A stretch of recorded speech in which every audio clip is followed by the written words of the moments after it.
요한복음 7장을 저희들이 지금 말씀을 나누고 있는데, 요한복음 7장에는 유대인의 3대 명절이라고 하는 초막절에 대한 언급이 6번이나 나오는 것을 발견할 수가 있습니다. 한 장에서 이 초막절을 이렇게 많이 설명한 것은 아마 예가 없을 정도로 특이한 사건입니다. 또 예수님의 모든 말씀을 이 초막절을 중심으로 이야기하고 있다고 하는 것입니다. 한번 그 요한복음 7장을 잠깐 보시겠습니다. 2절을 한번 보십시오. 2절 시작. 유대인의 명절인 초막절이 가까운지라. 8절 너희는 명절에 올라가라. 나는 내 때가 아직 차지 못하였으니 명절에 아직 올라가지 아니하노라. 10절 그 형제들이 명절에 올라간 후 자기도 올라가시되 나타내지 않고 비밀히 하시니라.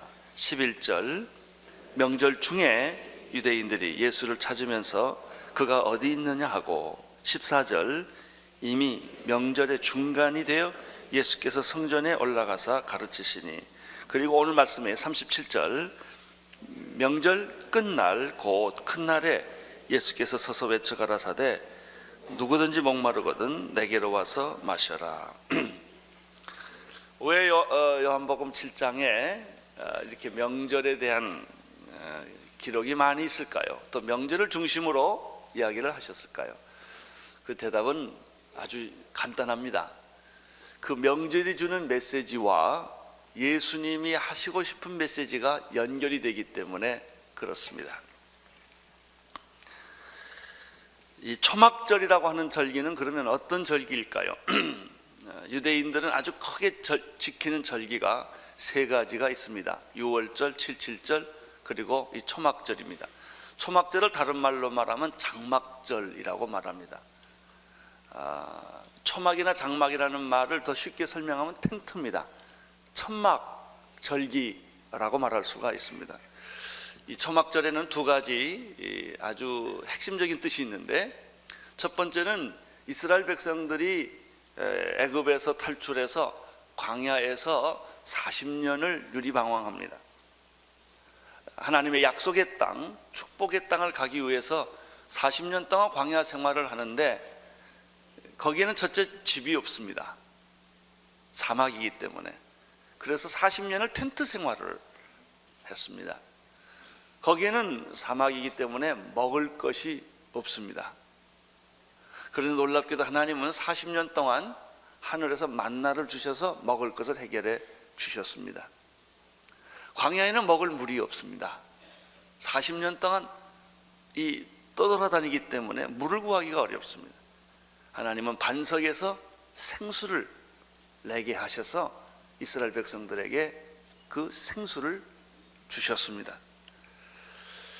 이스라엘 백성들이 이 초막절이라는 절기 7일 동안을 하는데요, 집 밖에 텐트를 치고 그 조상들이 광야 40년 동안 텐트 생활하면서 하나님이 주시는 만나와 하나님이 주신 생수를, 그 은혜를 기억하면서 7일 동안 대축제를 벌이는 것이 이 초막절입니다. 이것은 일종의 축제와 같습니다.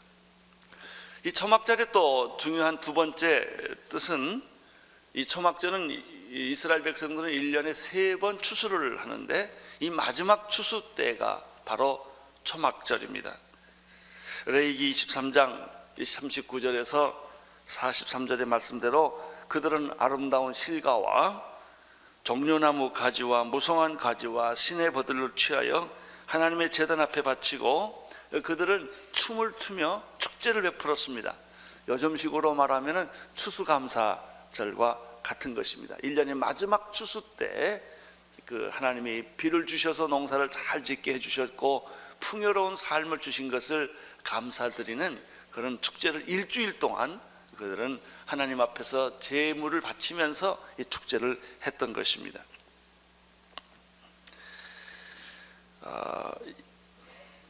이 장막절 또는 초막절의 그 축제에는 제단에 제물을 갖다 놓는데, 그 제물에다가 보통 포도주를 붓는데 이 축제 때는 포도주를 붓지 않고 물을 붓습니다.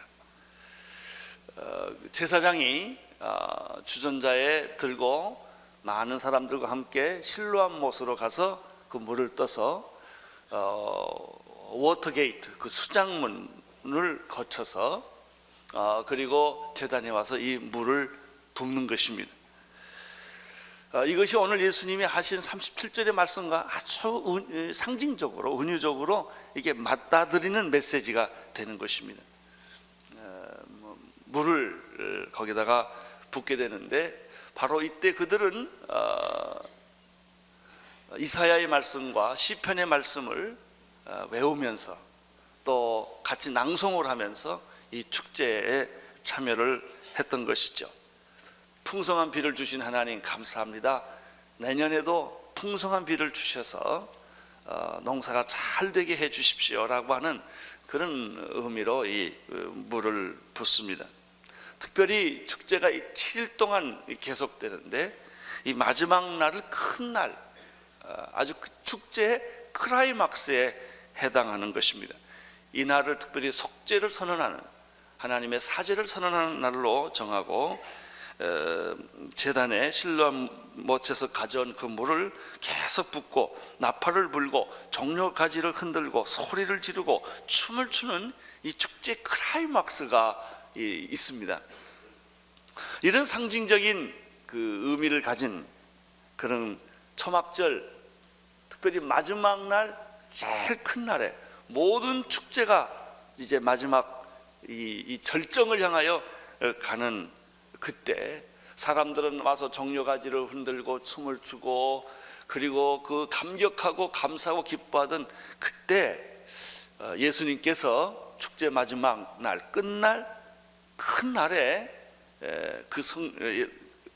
예수님이 여기 성경에 보면은 무리를 향하여, 많은 무리를 향하여 일어서셔서 큰 소리로 외쳤다는 것입니다. 여기 37절이 바로 그런 내용입니다. 이런 배경에서 이 말씀을 보시면 아주 이해가 빠르고 또 장막절과 예수님의 말씀과 연관성을 갖게 됩니다. 37절을 보시겠습니다. 시작. 명절 끝날 곧 큰 날에 예수께서 서서 외쳐 가라사대 누구든지 목마르거든 내게로 와서 마셔라, 이렇게 되어 있습니다.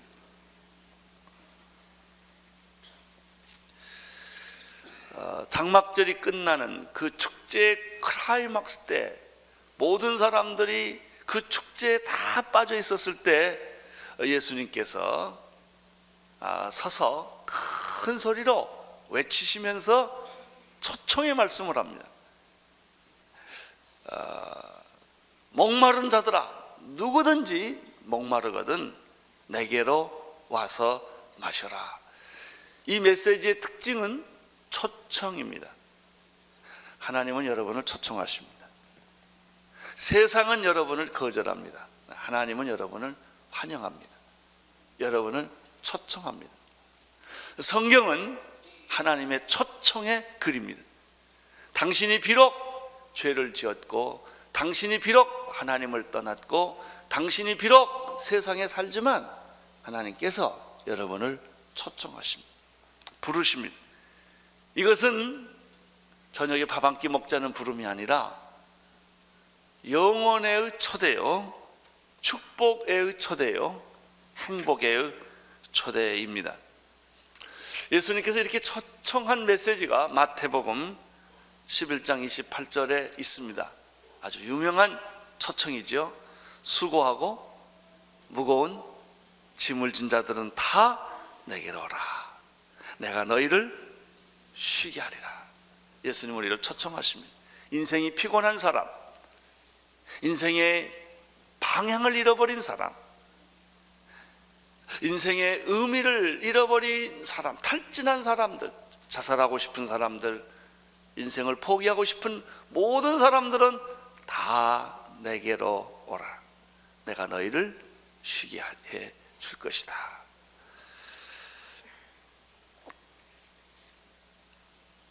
초청이라는 것은 아주 반갑고 좋은 것입니다. 초청받았을 때 여러분 느낌이 어떻습니까? 사람들이 나를 기억하는구나. 내가 굉장히 중요한 사람이구나. 내가 그 파티에, 그 모임에 내가 주인공으로 불림을 받았구나라는 생각을 하게 해주는 것이 초청입니다. 반대로 요즘 달갑지 않는 초청도 가끔 많아요. 이거 가야 돼, 안 가야 돼? 초청은 받았는데 가면 돈 내야 되고 뭐 부탁을 받아야 되고, 이게 부담스러운 그런 초청도 있습니다만은, 오늘 예수님이 우리에게 하신 초청은 그런 부담스러운 초청이 아닙니다. 절망 중에, 혼돈 중에, 흑암 중에 있던 나에게 밝은 빛을 주시고 희망을 주시고 구원을 주시는 그런 초청입니다. 그래서 이 초청은 아주 값지고 의미 있고 그리고 놀라운 것입니다. 37절을 한번 다시 보겠습니다. 예수님께서 초청하실 때 어떻게 초청하셨느냐 하는 것이 여기에 보여줍니다. 두 가지 단어가 있는데요, 앉아서 초청하지 않고 서서 초청하셨다는 것이죠. 조용한 소리로 초청하지 않고 큰 소리로 초청하셨다라고 하는 것입니다. 여기서 여러분이 뭘 깨닫습니까? 초청하시는 분의 정성을 느낄 수 있어요. 그냥 아주 정성을 느끼고요, 초청하시는 분의 확실함, 내가 너를 확실히 불렀다 이거예요. 그냥 이렇게 우물우물 그 너만 알게 조용히 이렇게 부르지 않고 그렇게 불렀고요, 그 많은 축제 중에서 이렇게 예수님이 갑자기 일어나셔서 큰 소리를 외쳤다고 하는 것은 초청의 긴급성을 보여주는 것입니다. 뭐 나중에 할 수도 있는데 예수님이 그때 그 시간을 놓치지 않고 일어서서 소리를 질러신 거죠. 여기서 우리가 발견할 수 있는 것이 있습니다. 예수님 우리를 앉아서 초청하거나 편지 내서 초청한 것이 아니다. 예수님 우리를 십자가에서 초청하신 것입니다. 십자가에 피 흘려 죽으시면서 그런 아주 심각한, 의미 깊은, 긴급한 초청을 하십니다. 내게로 오라. 초청의 핵심 단어는 come, 오라는 것입니다. 내게로 오라. 병든 사람도 내게로 오라. 가난한 사람도 내게로 오라. 희망을 잃어버린 사람도 내게로 오라. 주님은 우리를 오라고 부르십니다. 찬송가 가운데도 오라 오라 내게로 오라, 그런 찬송이 있죠. 그 제가 아주 좋아하는데요, 제가 한번 불러볼게요. 1절. 예수가 우리를 부르는 소리, 그 음성 부드러워 문 앞에 나와서 사면을 보니 우리를 기다리네. 오라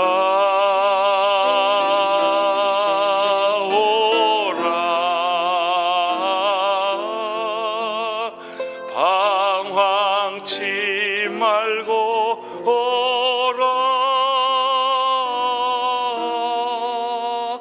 죄 있는 자들아 이리로 오라. 주의 손 앞에 오라. 아멘. 우리 주님은 우리에게 오라고 말씀하십니다.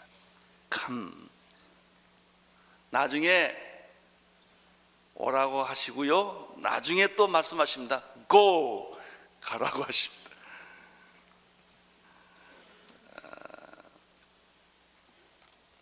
일어나셔서 사람들이 축제를 하는 중에 갑자기 예수님이 일어나셔서 큰 소리로 외쳤기 때문에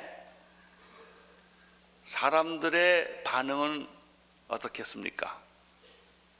굉장히 깜짝 놀래고 의외라고 생각을 했을 것입니다. 왜냐하면 예수님은 평소에 이렇게 소리 지르시는 분이 아니시기 때문에 그렇습니다.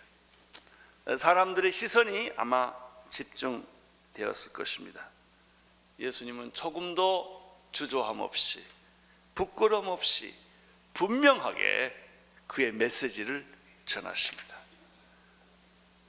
그래서 이 목소리는, 이 초청의 메시지는 예수님의 그 말씀을 흉내를 내본다면 큰 소리를 읽어야 됩니다. 왜냐하면 예수님이 서서 큰 소리로 외쳤기 때문에 목마른 자들아, 아마 이랬으면 그렇게까지 했을지 모르겠습니다. 누구든지 목마른 자들아, 목마르거든 내게로 와서 마셔라. 아마 예수님이 굉장히 모든 사람이 다 듣도록 그렇게 초청을 했을 것입니다. 이 37절에서 두 번째 발견하는 것은 대상입니다. 초청의 대상은 누굴까요?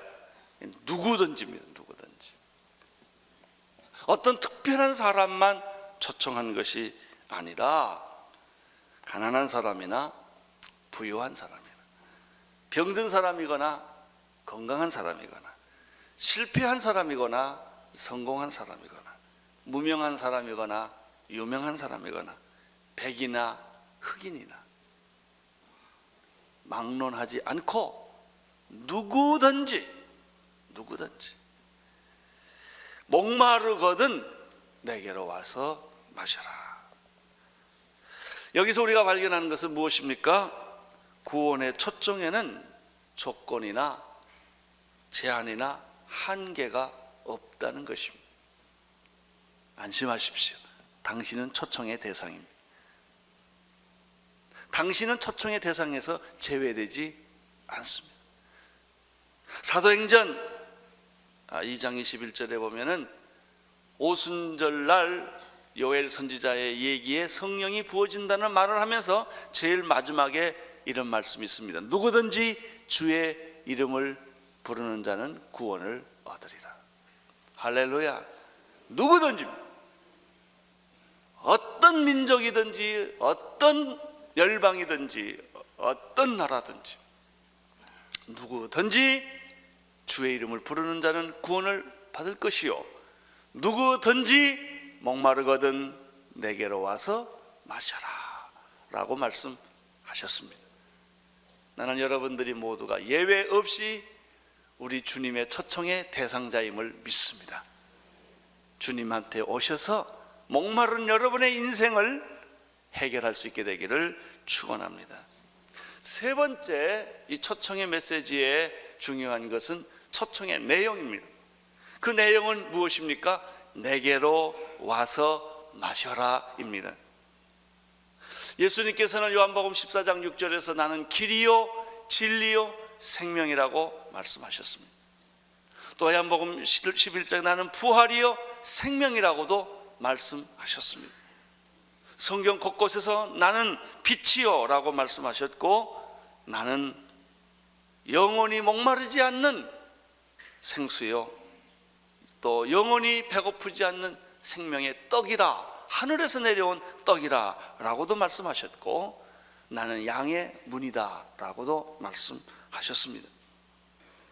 나를 마시는 자는 영원히 목마르지 않을 것이고 나를 먹는 자는 영원히 배고프지 않을 것이다 라고 주님은 말씀하셨습니다. 이사야 55장 1절에 보면 오늘 이 초청의 메시지와 비슷한 예언이 이사야에 나옵니다. 너희 목마른 자들아 물로 나오라. 돈 없는 자도 오라. 너희는 와서 사 먹되 돈 없이 값 없이 와서 포도주와 젖을 사라 라고 말씀하셨습니다. 우리 주님의 초청의 메시지는 목마른 거든 내게로 와서 마셔라 라고 하는 것입니다. 여기에는 돈이 들지 않는다. 여기에는 많은 대가를 치를 필요가 없다는 것이죠. 은혜는 공짜입니다. 공짜라는 뜻은 값싸다는 뜻이 아닙니다. 너무나 비싸기 때문에, 값으로 계산할 수 없기 때문에 그것은 값을 매길 수 없다라고 하는 뜻입니다. 공짜에는 두 가지가 있어요. 싸다라는 뜻이에요. 공짜니까. 그러나 너무 귀한 것은 값을 매길 수가 없다는 뜻이죠. 하나님이 우리에게 베풀어 주신 구원은 값으로 계산할 수 없는, 여러분 사랑을 어떻게 값으로 계산할 수가 있겠습니까? 가장 귀한 것을 어떻게 값으로 환산할 수가 있겠습니까? 여러분, 어머님이 아내가 또는 엄마가 결혼해서 말이죠, 한 가정에서 빨래하고 밥하고 애 키우고 하던 것을 어떻게 돈으로 계산할 수가 있겠습니까? 그건 돈으로 계산할 수 없는 것이죠. 그래서 값을 매기지를 않습니다. 구원은 값을 매길 수가 없습니다. 그것은 값으로 매기기에 너무나 크고 너무나 엄청난 것이기 때문에, 그래서 공짜입니다. 이 공짜는 값싼 공짜가 아니라 값비싼 공짜입니다. 누구든지 내게로 와서 마셔라. 목마른 자도 오라. 병든 자도 오라. 희망을 잃어버린 자도 다 내게로 오라. 이런 초청입니다. 넷째입니다. 예수님의 초청에 어떻게 응답을 해야 합니까? 하는 것인데, 그 해답이 38절에 있습니다. 38절 시작. 나를 믿는 자는 성경의 이름과 같이 그 배에서 생수의 강이 흘러내리라. 초청에 응답하는 방법을 예수님이 가르쳐 주셨습니다. 다 내게로 오라. 어떻게 내가 예수님께로 갈 수가 있겠는가? 39절에 나를 믿는 자는 이렇게 되어 있습니다. 예수님을 믿는 것이 예수님의 초청에 응답하는 것이다. 믿음보다 더 소중한 가치는 없습니다. 믿음은 이성을 앞지르는 것입니다. 내가 알기 때문에 믿는 것이 아닙니다. 믿기 때문에 알아지는 것입니다. 이성은 믿음을 만들지를 못합니다. 믿음은 이성을 초월합니다. 예수 그리스도를 믿는 것, 받아들이는 것, 환영하는 것, 그것이 바로 초청의 응답입니다. 나는 오늘 여러분들이 예수 그리스도를 믿으시기를 바랍니다. 영접하십시오. 이성으로 해결되지 않습니다. 여러분의 경험의 세계로 예수는 이해되지 않습니다. 왜냐하면 예수님은 여러분의 경험의 세계보다 뛰어나신 분이시기 때문에. 여러분의 이성으로 예수님이 왜 이해가 안 되느냐? 이성으로 하나님이나 예수님은 붙잡혀지지 않기 때문에. 우리의 이성이라고 하는 것은 극히 제한되고, 우리의 이성이라는 것은 극히 무능하기 때문에, 그 무능한 이성이 영원하신 하나님을 다 이해할 수가 없기 때문에 하나님께 나아가는 유일한 방법은 믿음이에요. 믿음으로 나가는 것입니다. 나를 믿는 사람은 어떤 일이 생기는가? 성경의 이름과 같이 그 배에서 생수의 강이 흘러 넘치게 될 것이다. 이것은 초청의 열매입니다. 두 가지 성경을 여기서 얘기를 합니다. 성경의 이름과 같이는, 첫째는 시편 78편 15절 16절에 있는 말씀이 바로 그것입니다. 광야에서 반석을 쪼개시고 깊은 수원에서 나는 것 같이 저에게 물을 흡족히 마시웠으며, 또 반석에서 시내를 내사 물이 강같이 흐르게 하였나니 라는 말씀이 시편에 있는데, 이런 내용의 말씀, 그 광야에서 반석을 깨서 40년 동안 그 강물이 생수가 막히지 않고 흘렀던 것처럼 나를 믿는 자는 그 사람에게서 이 생수의 강이 흘러 넘치게 될 것이다. 할렐루야. 오늘 나는 여러분은 예수님을 믿고 예수님의 초청을 받아들임으로써 여러분 안에서 반석에서 생수가 터져나오듯이 생수의 강이 여러분의 육체에서, 배에서, 여러분의 몸에서, 여러분의 영혼에서 흘러넘치기를 축원합니다. 생수의 강이 흘러넘치리라. 스가랴 14장 8절에도 또 여기에 맞는 말씀이 있습니다. 그날의 생수가 예루살렘에서 솟아나 절반은 동해로 절반은 서해로 흐를 것이라 여름에도 겨울에도 그러하리라 라는 말씀이 있습니다. 생수는 예루살렘으로부터 나오는 것입니다. 에스겔서에 보면 이 강물은 성전에서부터 나온다고 말했습니다. 예루살렘에서부터 이 생수의 강이 흘러넘쳐서 절반은 동해로 가고 절반은 서해로 흐를 것이다. 그런데 여름에도 그렇게 될 것이고 겨울에도 그렇게 될 것이다. 할렐루야. 이 하나님이 주시는 생수의 강은 1년 12달 4계절 어느 때나 쉼 없이 생수는 방학이 없어요. 계속 흘러요. 할렐루야. 계속 흐른다고 말씀하셨습니다. 얼마나 놀라운 말씀입니까? 얼마나 풍성하고 얼마나 참 영원하고 얼마나 완전한 축복입니까? 나는 오늘 여러분들이 여러분의 몸에서 생수의 강이 흘러넘치는, 그래서 계시록 21장에 나오는 그 생수의 강이 양 곁에 12나무가 자라고 시냇가의 나무가 시절을 쫓아 열매를 맺듯이 그 12개 나무가 달마다 새로운 열매를 내는 것, 그런 축복이 여기에 있습니다. 그렇다면 예수 그리스도를 믿는 자에게는 그 배에서, 육체에서 생수의 강이 흘러넘친다고 했는데 이것은 무슨 뜻일까? 39절에서 예수님은 조금 더 확실하게 이 생수의 강이 흘러넘치는 것에 대해서 이렇게 설명을 합니다. 39절을 보십시오. 시작.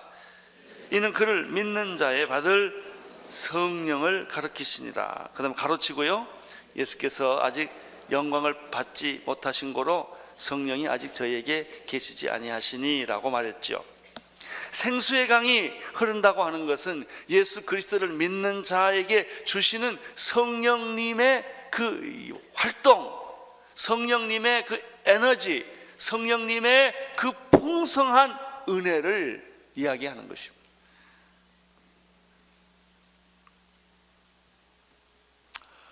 문제는 수많은 사람들이 교회 나오고 예수를 믿고 물세례를 받습니다마는 너무나 놀라운 사실은 너무나 많은 사람들이 성령님 안에서 흐르는 생수의 강을 경험하지 못했다는 데 있습니다. 교회 가야죠. 근데 지난주 간 거나 오늘 온 거나 별 차이가 없어. 10년을 그렇게 다닌 거예요. 성경 보고 설교 듣고 헌금하고, 그리고 조금 기분 좋으면 선교헌금 좀 내고, 가난한 사람 좀 돕고, 그리고 또 나가서 술 한잔하고 또 비즈니스 하고, 이런 사람 저 사람 다 만나고 또 주일날 또 교회 오고, 그냥 그렇게 사는 거예요. 이 생활에 변함이 없는 거예요. 이거는 예수를 믿고 교회를 나오지만 생수의 강이 흘렀다 이렇게 말할 수가 없어요. 우리의 믿음은 어제나 오늘이나 영원토록 똑같으니까 아무 감동이 없어요. 그냥 똑같아요. 어제나 뭐 오늘이나, 오늘 뭐 예배 드렸다고 뭐 별 달라진 게 없단 말이죠. 우리가 확실하게 말할 수 있어요. 그 사람에겐 생수의 강이 흐르지 않았다는 거지. 강은 있는데 물 없는 강 있지요. 우물은 있는데 물 없는 우물 있잖아요. 그냥 말라버린 거예요. 예수도 믿고 교회도 나오고 성경도 보는데 그 사람 삶 속에서 아무런 어떤 놀라운 감동과 충만함과 에너지와 열정과 충만함 이런 거를 발견할 수가 없어요. 그 얼굴 보면 그 얼굴에 그냥. 근데 어떤 사람의 얼굴에는 빛이 있고 기쁨이 있고 돈이 없어도 불안하지 않고 병들어도 위축되지 않고 실패해도 두려움이 없어요. 그 얼굴은 항상 충만해, 자신만만해, 기쁨이 가득 차 있어요. 뭔가 남에게 계속 쏟아주려고 그래. 밤이 새도록 찬송 불러. 저는 신학교 때 우리 친구들하고 영락기도를 간 적이 있어요. 그 당시 수유리에는 물도 있었고요, 영락 있었는데 가니까 문이 잠겼더라고요. 밤 1시에 갔는데 아무리 뭐 소리 질러도 문을 안 열어주더라고요. 그 친구들이 그 문 앞에 세면바닥에 앉아가지고 막 하면서 차량했던 생각이 나요. 아, 미쳤지요. 그냥 자야지 왜 그 찬송을 합니까? 예? 생수의 강이 흘러넘치는 사람들, 약간 미친 사람들 같아. 그게 있어요. 돈도 없는데, 가진 거 아무것도 없는데 왜 그렇게 기쁘고 왜 그렇게 즐겁고 왜 그렇게 감사합니까? 할렐루야. 나는 오늘 여러분들이 이것을 경험하기를 축원합니다. 나를 믿는 자에게는 그 사람에게 성령님이 계시다 하는 것입니다. 나는 오늘 여러분들이 안에 성령님이 충만하기를 축원합니다. 생수의 강이 흘러넘치기를 축원합니다.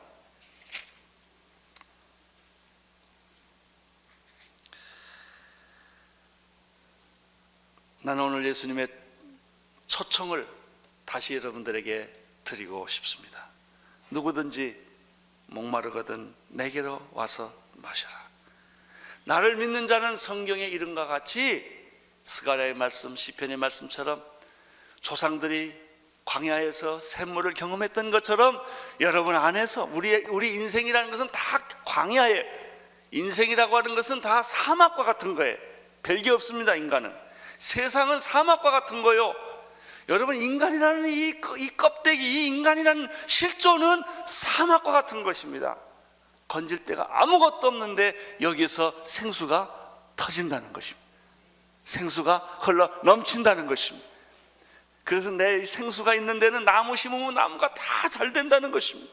생수가 있는 데는 고기가 다 살아나는 것입니다. 할렐루야. 생수의 강이 흘러 넘치리라. 여러분 바닥난 인생 살지 마십시오. 어떤 사람은 앞을 봐도 뒤를 봐도 빤한 사람이 있어. 뭐 봐야 빤해 그냥. 우리는 빤한 사람이 아닙니다. 충만한 사람입니다. 우리는 생수가 내 안에서 흘러 넘치는 사람인 줄로 믿습니다. 우리 안에 성령님이 계시기 때문에 그런 것입니다. 나는 여러분에게 이 아침에 간절히 여러분을 위해 중보기도 합니다. 주님, 우리 성도님들에게 성령님을 부어 주시옵소서.